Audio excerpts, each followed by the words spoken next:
नमस्कार, जय श्री कृष्ण। मैं जया गुप्ता। इस वीडियो में मैं भगवान श्री कृष्ण और सुभद्रा की भाई दूज की कथा लेकर आई हूँ। यह भाई दूज की पौराणिक कथा है। मैं आपको भाई दूज की यह कथा बताऊं उसके पहले यदि आपने चैनल को सब्सक्राइब नहीं किया है तो कृपया चैनल को सब्सक्राइब कीजिए, बेल आइकन को हिट कीजिए ताकि मेरे नए वीडियोस के नोटिफिकेशन आपको तुरंत प्राप्त हो। तो आइए देखें भगवान श्री कृष्ण और सुभद्रा की भाई दूज की पौराणिक कथा। भाई दूज का त्योहार सनातन धर्म के मुख्य त्योहारों में से एक त्योहार माना जाता है। भाई दूज का त्योहार वर्ष में हम 2 बार मनाते हैं, एक तो होली के बाद और दूसरा दीपावली के बाद। होली के बाद भाई दूज का त्योहार धुलंडी के दूसरे दिन अर्थात चैत्र मास की कृष्ण पक्ष की द्वितीया तिथि को मनाया जाता है और दीपावली के बाद जो आने वाली भाई दूज होती है उस दिन भाई दूज का त्योहार मनाया जाता है, यानी कार्तिक मास की शुक्ल पक्ष की द्वितीया तिथि को भाई दूज का त्योहार मनाया जाता है। हमारे देश में हर त्योहार को मनाने के पीछे कोई ना कोई कारण जरूर होता है, पर भाई दूज के पर्व को मनाने के पीछे 2 कारण हैं। इन 2 कारणों में से एक कारण तो है यमराज और उनकी बहन यमुना से संबंधित और दूसरा कारण है भगवान श्री कृष्ण और उनकी बहन सुभद्रा से जुड़ा हुआ। इस वीडियो में मैं आपको भाई दूज से जुड़ी हुई भगवान श्री कृष्ण और सुभद्रा की कथा बताने वाली हूँ। यमराज और उनकी बहन यमुना की कथा का वीडियो भाई दूज की पौराणिक कथा के नाम से मैं पहले ही अपने चैनल पर बना चुकी हूँ, जिसका लिंक मैं इस कथा के डिस्क्रिप्शन में दे दूंगी, वहां से जाकर आप उसे भी सुन सकते हैं। इसके अलावा मैंने भाई दूज की एक बहुत ही लोकप्रिय आंचलिक कथा का वीडियो भी अपने चैनल पर बना रखा है, आप उसे भी अवश्य देखें, उसका लिंक भी मैं डिस्क्रिप्शन में दे रही हूँ। भगवान श्री कृष्ण की एक बहन थी जिसका नाम था सुभद्रा। भगवान श्री कृष्ण अपनी बहन से बहुत लाड करते थे। उनका एक बड़ा भाई भी था जिनका नाम बलराम था। भगवान कृष्ण ने मथुरा से निकलने के बाद गुजरात में समुद्र के किनारे द्वारिका नगरी बसाई थी और वहां वे अपने परिवारजन और प्रजाजन के साथ बहुत ही आनंद मंगल के साथ रहते थे। भगवान कृष्ण ने अपनी बहन सुभद्रा का विवाह अपने प्रिय सखा अर्जुन के साथ किया था। भगवान श्री कृष्ण के भी बहुत सारे विवाह हुए थे, उनके 8 विवाह हुए थे और उनकी 8 पत्नियां भगवान श्री कृष्ण की पटरानियां कहलाती है। उनकी जो 8 पत्नियां थी मैं उनके नाम भी आपको यहाँ बता रही हूँ।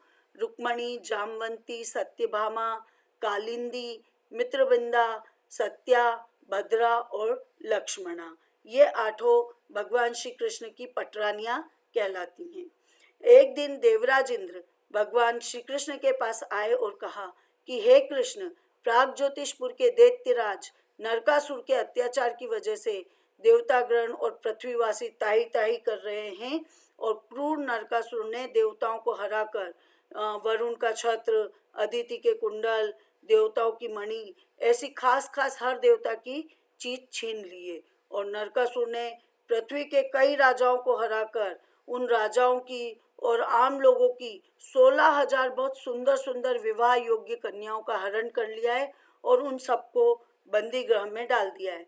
वह उन सब से जबरदस्ती विवाह करना चाहता है, तो आप कृपया करके देवताओं को और उन 16,000 कन्याओं को उस क्रूर राक्षस से बचाइए। देवराज इंद्र की ऐसी बातें सुन के भगवान श्री कृष्ण अपनी पत्नी सत्यभामा के साथ अपने वाहन गरुड़ पर सवार होकर प्राग ज्योतिषपुर पहुंच देंगे, जहाँ पे कि वो क्रूर राक्षस नरकासुर रहता था। उधर अपने भाई कृष्ण के नरकासुर के साथ युद्ध के समाचार सुन के सुभद्रा जी बहुत व्याकुल हो जाती है और वे व्रत रखकर अपने भाई की सुरक्षित वापसी और विजय की प्रार्थना करने लगती भगवान के आगे बैठकर। द्वारकाधीश कृष्ण को युद्ध हेतु आया जान के नरकासुर अपने कई सारे सेनापतियों और बहुत लंबी चौड़ी दैत्यों की सेना के साथ युद्ध करने के लिए मैदान में आ जाता है। नरकासुर को एक श्राप मिला हुआ था कि वह स्त्री के हाथों ही मारा जाएगा, इसलिए भगवान श्री कृष्ण ने अपनी पत्नी सत्यभामा से नरकासुर से युद्ध करने के लिए कहा था। सत्यभामा की मदद से भगवान श्री कृष्ण ने नरकासुर का अंत कर दिया था। भगवान श्री कृष्ण ने जिस दिन नरकासुर का अंत किया था, वध किया था, उस दिन कार्तिक मास के कृष्ण पक्ष की चतुर्दशी तिथि थी, इसलिए उस तिथि को नरक चौदस या नरक चतुर्दशी के नाम से भी जाना जाता है। इस दिन भगवान कृष्ण ने न सिर्फ नरकासुर का वध किया था, बल्कि उनकी कैद में जो 16,000 विवाह योग्य युवतियां थी उन सबको भी मुक्त कराया था। युद्ध जीतने के बाद जैसे ही भगवान श्री कृष्ण को पता चलता है कि उनकी बहन सुभद्रा उनकी बहुत चिंता कर रही है और उसने अपने भाई की सलामती के लिए व्रत भी रख रखा है, तो भगवान श्री कृष्ण युद्ध भूमि के बाद सीधा सुभद्रा से मिलने चले जाते हैं और वे अपने भाई बलराम को भी सूचना दे देते हैं कि मैं सुभद्रा से मिलने जा रहा हूँ, तो आप भी वहीं आ जाइए। इस तरह से दोनों भाई अपनी बहन सुभद्रा के यहाँ पे कार्तिक मास की शुक्ल पक्ष की द्वितीय तिथि को पहुंच जाते हैं। अब वहाँ सुभद्रा जैसे ही अपने भाइयों को देखती है तो उनका स्वागत करती है, उनकी आरती करती है और उनके माथे पे टीका लगाती है और उनके दोनों भाई भी अपनी बहन को हमेशा रक्षा करने का वचन देते हैं। इस कारण से भाई दूज का पर्व भगवान श्री कृष्ण और सुभद्रा से भी जुड़ा हुआ है। इसीलिए इस दिन भाई दूज का पर्व मनाया जाता है और बहनें अपने भाइयों को टीका करती है और उनसे अपनी रक्षा का वचन लेती है। अब इस दिन यमराज और यमुना जी की पूजा क्यों करते हैं, ये भी मैं आपको यहाँ थोड़ा सा बता रही हूँ। तो यमराज और यमुना जी की पूजा का भी एक विशेष महत्व है। पौराणिक कथाओं के अनुसार इस दिन यमराज अपनी बहन से कई सालों बाद मिलने के लिए उनके घर गए थे और यमुना जी ने उनका स्वागत करके उनको टीका किया था और साथ ही उन्होंने अपने घर पर ही यमराज को भोजन कराया था और उनसे हर वर्ष आने के लिए कहा था।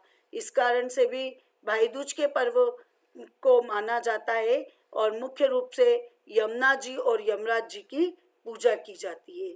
वीडियो आपको अच्छा लगा हो तो इसे लाइक और शेयर कीजिए, चैनल को सब्सक्राइब कीजिए। हिंदू धर्म, संस्कृति, तीज त्योहार, व्रत कथा, रीति रिवाज इत्यादि जानने के लिए मेरे साथ बने रहिए। जय श्री कृष्ण।